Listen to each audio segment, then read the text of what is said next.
Also, activist hedge fund manager Bill Ackman wants a judge to hand him control of Manhattan's biggest apartment complex. Monica Bertran caught up with him just a few minutes ago for an exclusive interview. Monica. And Betty, you're right. The hearing is going to start at about 9:30 this morning, and Bill Ackman is in the thick of this real estate deal that could give him control of this 80-acre complex here in Lower Manhattan. Now, Ackman's Pershing Capital, with the joint venture with Winthrop Realty, they purchased about $300 million worth of Stuyvesant Town's mezzanine loans. That's what they're called, for a mere $45 million. Ackman is pushing to foreclose on the property, claiming that the entity which owns the property now is responsible for paying $3 billion on the first mortgage. And you mentioned we caught up with Ackman right outside the courthouse, and here's what he had to say.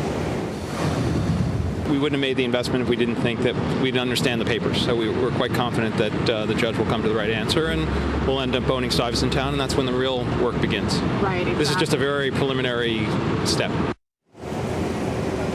Now, Ackman, as well, is known for doing big deals and a real estate deal, but not necessarily one in residential real estate. We asked him a little bit more about his motives. We do like real estate. This is a very analogous situation to General Growth.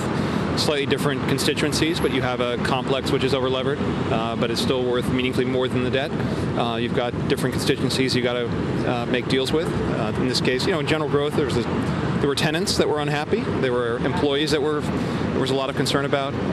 There were creditors that were, debt was trading at pennies on the dollar, and we were able to come up with a solution that helped everyone.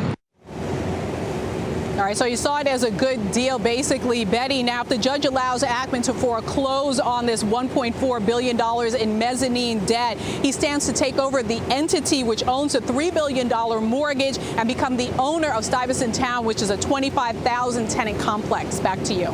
Monica, thank you for that with her exclusive interview with Bill Ackman.